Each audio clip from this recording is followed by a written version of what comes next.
ಅನುದಿನ ಅನುಕ್ಷಣ ಮನೆಯಲ್ಲೂ ಕಲಿಯೋಣ ಕಲಿಕೆಯ ಹೊಸ ಹಾದಿಯಲಿ ಜೊತೆಗೂಡಿ ಹೆಜ್ಜೆಯ ಹಾಕೋಣ ಸಂತಸದಿ ಕಲಿಯೋಣ ನಮ್ಮ ಹೆಮ್ಮೆಯ ಈ ಕ್ಲಾಸಿನಲ್ಲಿ. Yes sir. Yes teacher. Present ma'am.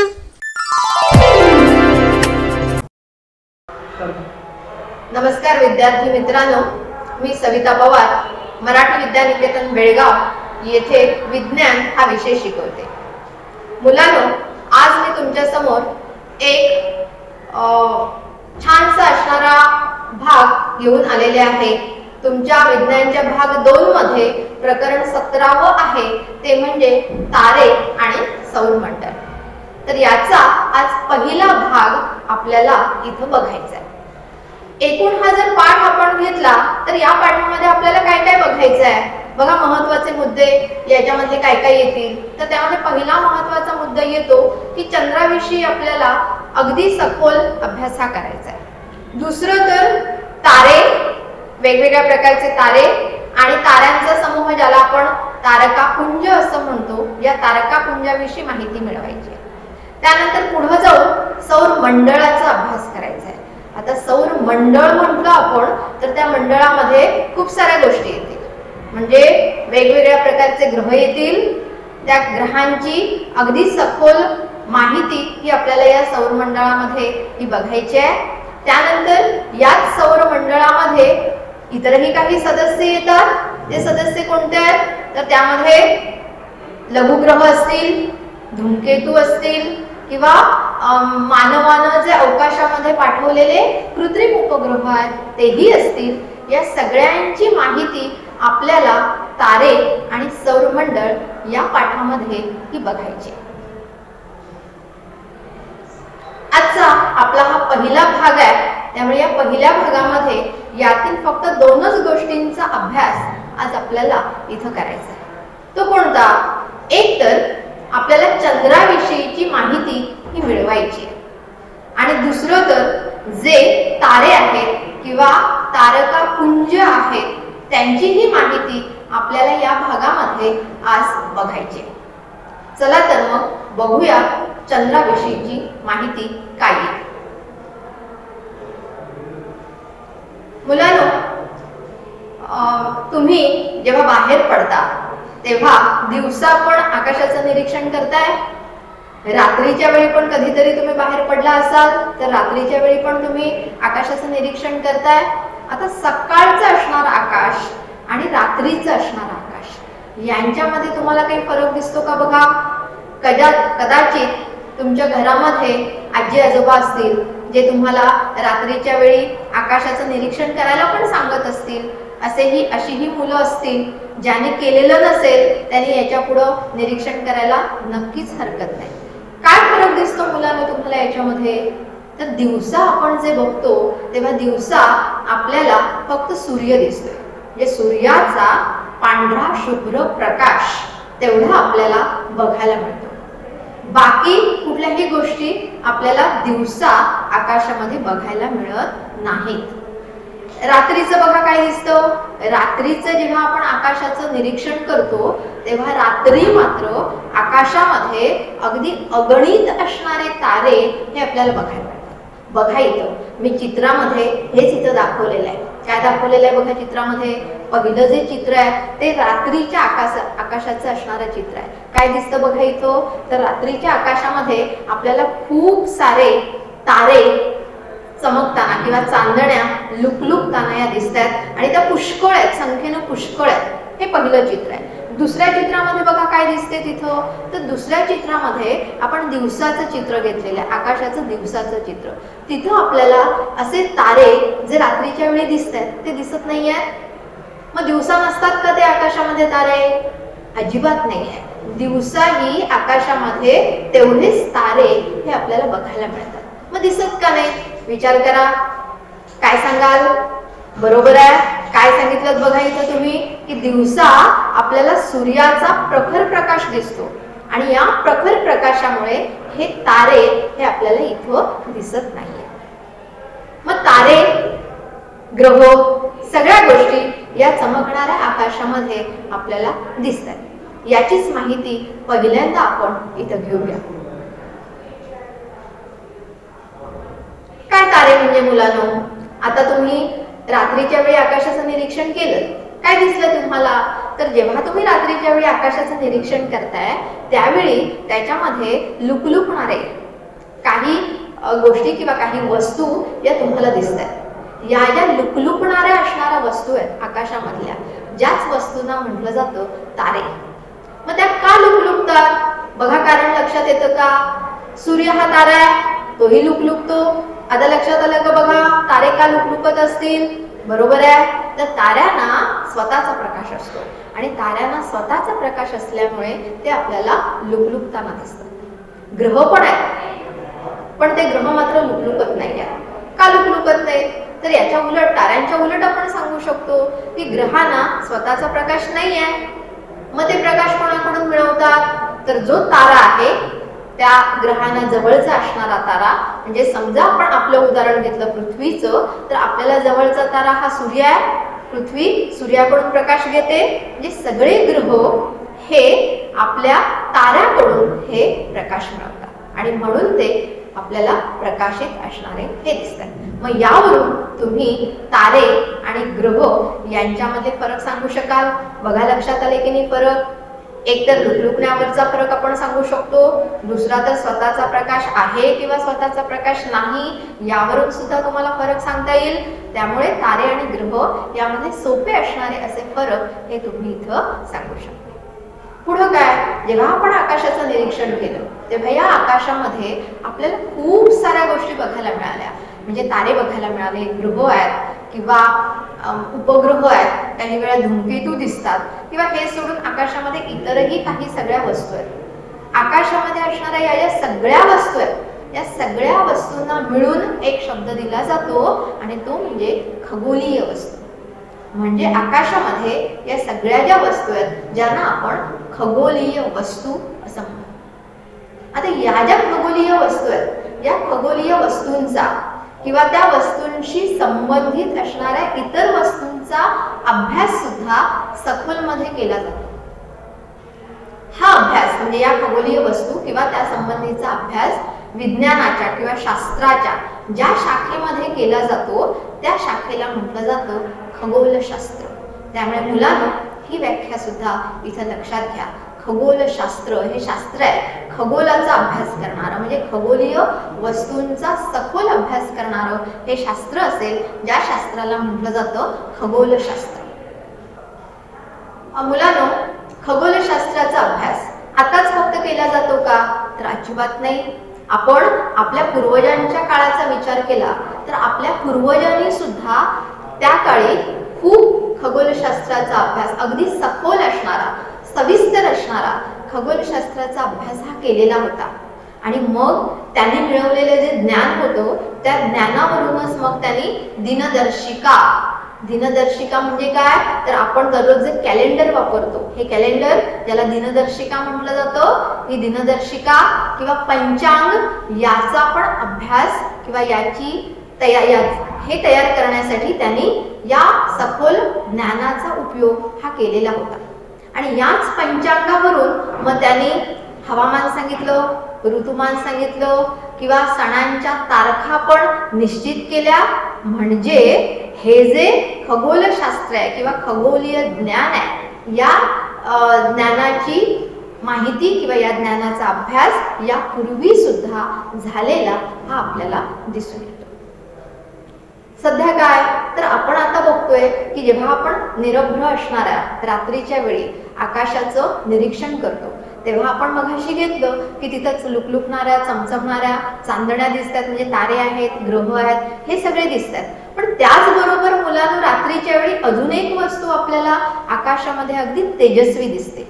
बघा, लक्षात येते का?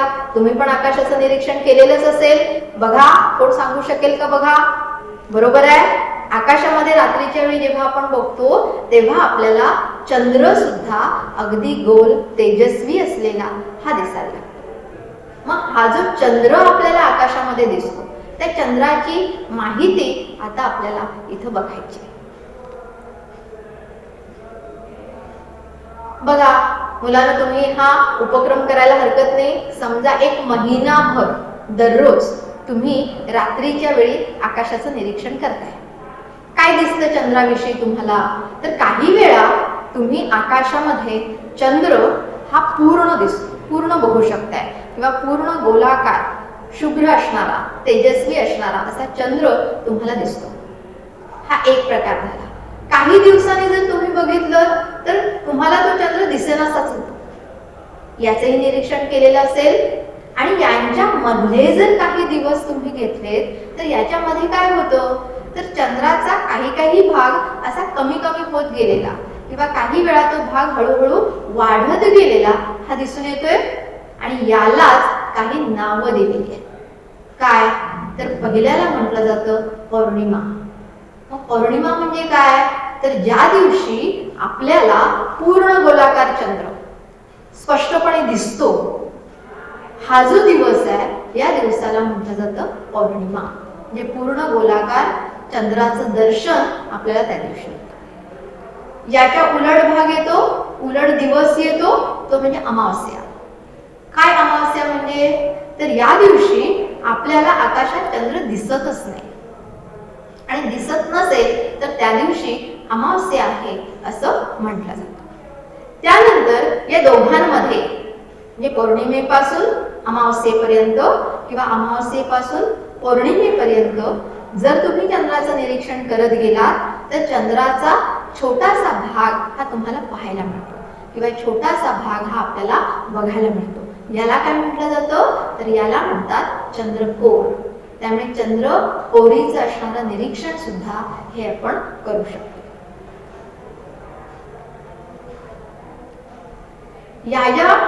ही जी चंद्रकोर आपल्याला दिसते, या चंद्रकोरीमध्येच आपल्याला चंद्राच्या कला सुद्धा या बघायला मिळतात. मग काय चंद्राच्या कला म्हणजे?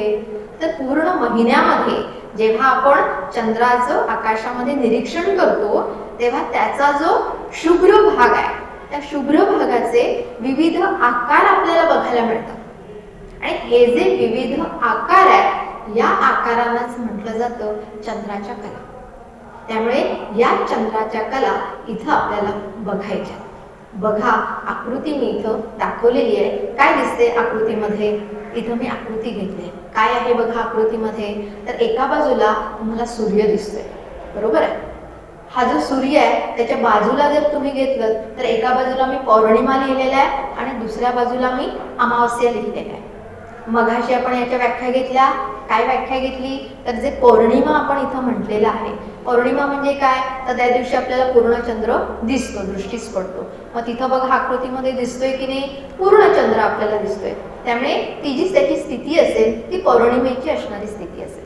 त्याच्या उलट दुसऱ्या बाजूला काय लिहिलेलं आहे तिथं? तर तिथं आपण अमावास्या लिहिलंय. आता त्या अमावास्येमध्ये जर आपण बघितलं तर तिथं आपल्याला चंद्र दिसतच नाहीये. मग मगाशी हीच व्याख्या आपण घेतली की आपल्याला चंद्र दिसत नाही, अमावास्या दाखवले. आता मधल्या भागांचं निरीक्षण करा. कुठूनही सुरुवात करा. समजा आपण पौर्णिमेकडून अमावास्येकडे आलो. इथं पौर्णिमा आहे, इथून आपण असं अमावास्येकडे आलो. काय काय दिसतं? तर आपण मगाशी म्हटलं की पौर्णिमेला शुभ्र चंद्र दिसतोय. त्याच्या पुढं आपण आलो, तिथं काय आहे? तर त्याचा जो शुभ्र भाग आहे तो शुभ्र भाग थोडासा कमी झालाय आणि थोड्या भागात आपल्याला काळा भाग पण दिसतो. त्याच्या पुन्हा पुढे आलो आपण तर पुढं काय दिसते बघा? तर शुभ्र भाग अर्धा आहे आणि काळा भाग अर्धा आहे. त्याच्या पुन्हा पुढे आलो आपण तर तिथं जर बघितलं तर तिथं शुभ्र भाग हा आणि थोडा कमी झालेला दिसतो आणि काळा भाग हा वाढलेला दिसतो. आणि त्याच्या पुढे आलो तर पूर्णच काळा भाग हा आपल्याला बघायला मिळतो. या ज्या आहेत यांना चंद्राच्या कला असं म्हटलं. असाच भाग तुम्हाला अमावास्येकडून पौर्णिमेपर्यंत पण बघायला मिळेल. तिथं बघा काय आहे? अमावास्या म्हणजे पूर्णपणे काळा चंद्र तिथं आहे.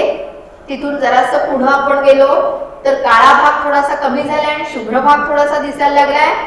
त्याच्या पुढे गेलो तर अर्धा शुभ्र भाग आहे, अर्धा काळा भाग आहे.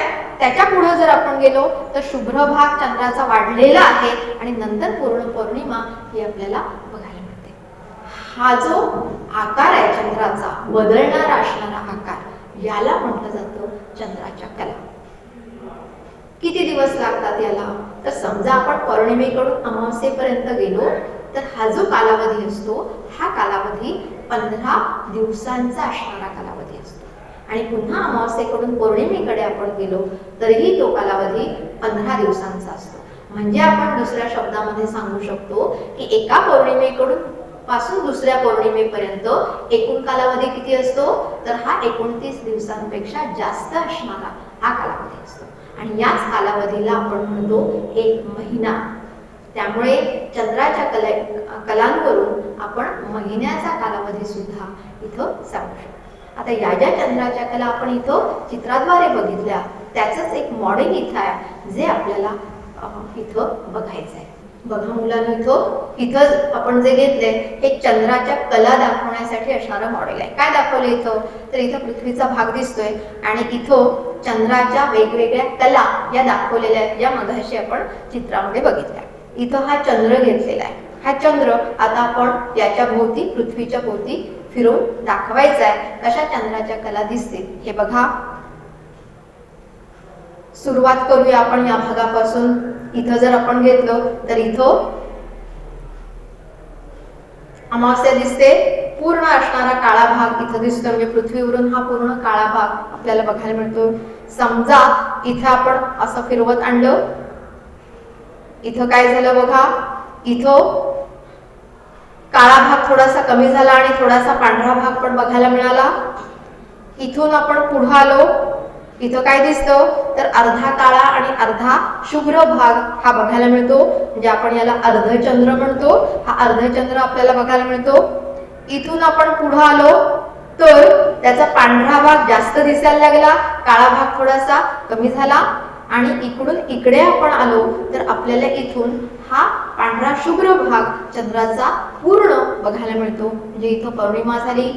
इथून आपण पुढे गेलो तर इथंही शुभ्र भाग थोडासा कमी होईल. इथून इथं आलो तर बरोबर अर्धा चंद्र दिसेल, अर्धा शुभ्र भाग, अर्धा काळा भाग. आणि इथून आपण पुढे आलो तर इथं शुभ्र भाग आणि थोडासा कमी झालेला हा दिसून येतो. या पद्धतीनं समजा हे आपण असं फिरवलं तर अमावस्या आणि पौर्णिमा या इथं निर्माण झालेल्या या दिसतात. आणि हा जो कालावधी आहे हा 1 महिन्याचा असणारा कालावधी हा असेल. मग बघा मुलांना लक्षात आलं की नाही चंद्राच्या कला या कशा निर्माण होतात. बर, पुढे आपण बघू की या ज्या चंद्राच्या कला आहेत या चंद्राच्या कला का निर्माण झाल्यात.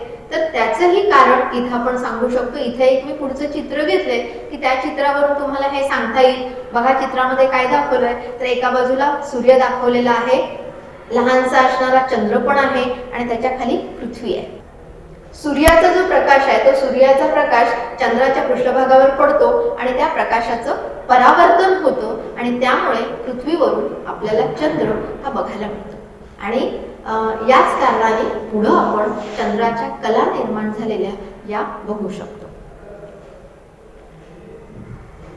मग हा जो चंद्र आहे हा चंद्र पृथ्वीभोवती भ्रमण करतो. म्हणजे आता चंद्राविषयी तुम्हाला माहिती आहे की चंद्र हा पृथ्वीचा असणारा उपग्रह आहे. आणि पृथ्वी जर आपण घेतली तर पृथ्वी स्वतःभोवती तर फिरतेच, पण स्वतःभोवती फिरत फिरत ती सूर्याभोवती पण फिरते. स्वतःभोवती जी वस्तू फिरते ज्या गतीला म्हटलं जातं परिवलन गती. आणि एखादी वस्तू दुसऱ्या वस्तूच्या भोवती जर फिरत असेल तर ती जी गती आहे ज्या गतीला म्हटलं जातं परिभ्रमण गती. त्यामुळे इथं आपण चित्रामध्ये बघू शकतोय की इथं खाली सूर्य दिलाय आणि त्याच्या बाजूला कक्षा दाखवलाय, तिथं पृथ्वी आहे. पृथ्वीचा मार्ग तिथं दाखवलेला आहे. पृथ्वी सूर्याभोवती परिभ्रमण करते. पृथ्वीच्या भोवती चंद्र दाखवलाय, चंद्र पृथ्वीभोवती फेऱ्या मारतोय. उलट बाजूने जर आपण घेतलो तर चंद्र इनडायरेक्टली सूर्याभोवती सुद्धा भ्रमण करताना हा आपल्याला दिसून येतो. त्यामुळे पृथ्वी चंद्रासहित सूर्याभोवती परिभ्रमण करताना ही आपल्याला दिसते. चंद्राचा हा सगळा बाहेरचा भाग आता आपण घेतला. जेव्हा आपण चंद्राच्या जवळ जाऊ तेव्हा चंद्राचा पृष्ठभाग पण आपल्याला बघायला मिळेल. आता बऱ्याचदा जेव्हा आपण दुर्बिणीतून चंद्राचं निरीक्षण करतो, चंद्राच्या पृष्ठभागाचं, तेव्हा आपल्याला हा चंद्राचा पृष्ठभाग बघायला मिळतो. कसा आहे चंद्राचा पृष्ठभाग? तर आपण जर घेतलं, इथं चित्र दाखवलंय बघा आपण, की चंद्राचा हा जो पृष्ठभाग आहे, हा पृष्ठभाग धुळीने माखलेला आहे किंवा तो ओसाड असणारा भाग असा बघायला मिळतो. आता या भागावर निरनिराळ्या आकाराची विवर सुद्धा आढळतात. विवर म्हणजे काय? तर खड्डे आहेत. म्हणजे हा जो चंद्राचा पृष्ठभाग आहे, ज्याच्यावर उल्कांचा मारा होईल किंवा धूमकेतू जर आदळलेले असतील, तर त्यापासून त्याच्यामध्ये विवर किंवा खड्डे हे निर्माण झालेले हे दिसतात. आणि या विवरांचे आकार हे वेगवेगळे असतील, लहान मोठे आकाराचे खड्डे किंवा विवर इथं तयार होताना हे आपल्याला दिसते. उलट जाऊन आपण सांगू शकतो की जसं आपण पृथ्वीवर उंच भाग म्हणजे पर्वतांसारखे भाग बघायला मिळतात, तसे पर्वतांसारखे भाग चंद्राच्या पृष्ठभागावर सुद्धा असलेले हे दिसून येतात. मात्र दुसरं आपण सांगू शकतो की चंद्रावर वातावरण नाही आहे. आता वातावरण नसेल तर सजीव सृष्टीचा प्रश्नच नाही. हा भाग तुम्ही बघा कुठं वाचलाय का? आपण समजा चंद्रावर पोहोचलोय आणि तिथे आपण एकमेकांशी बोलण्याचा प्रयत्न केला, तर तिथं आपल्याला ध्वनी ऐकू जात नाही.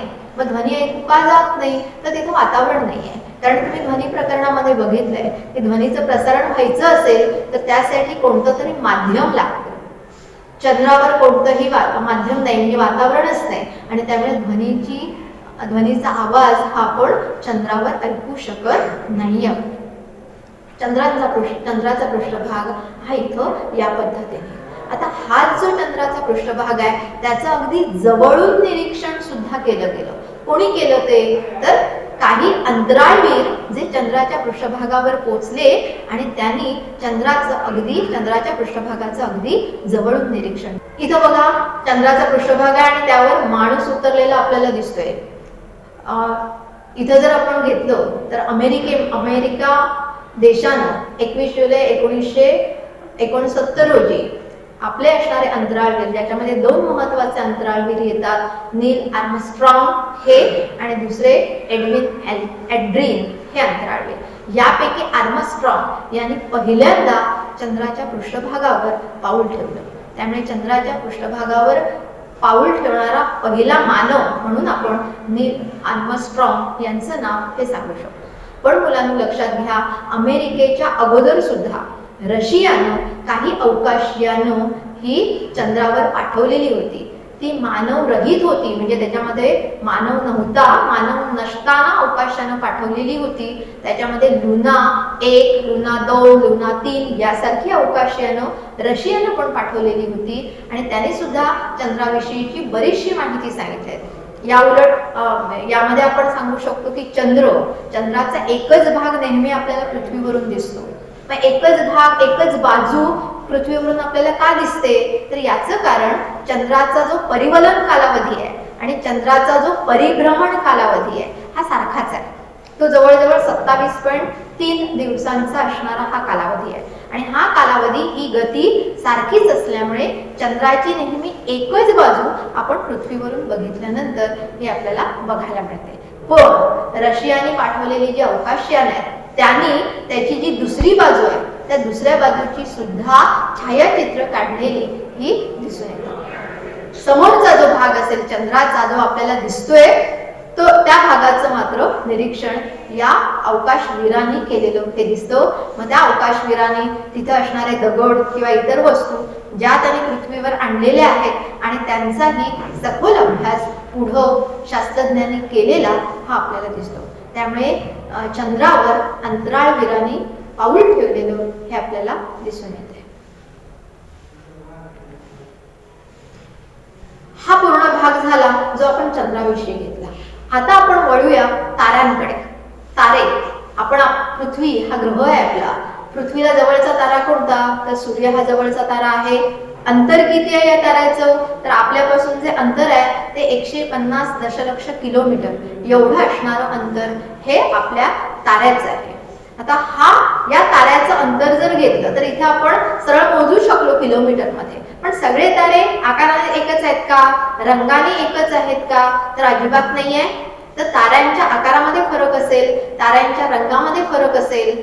जो तारा आपल्याला जवळ दिसतो तो जास्त तेजस्वी आहे, लांब असणारा एखादा तारा असेल जो प्रखर असेल पण आपल्याला दिसताना मात्र तो मंद प्रकाशित दिसतो. पटकन उदाहरण आपण सांगू शकतो. समजा आपण 2 फुटबॉल घेतले सारख्याच आकाराचे, एक फुटबॉल मी जवळ ठेवला आणि एक फुटबॉल मी लांब ठेवला, तर जवळ जो असेल त्याचा आकार आपल्याला मोठा दिसेल, लांब जो असेल तो आकाराने लहान दिसेल. त्यामुळे ताऱ्यांच्या बाबतीत सुद्धा आपण असंच सांगू शकतो की तारे खूप लांब अंतरावर असणारे आहेत.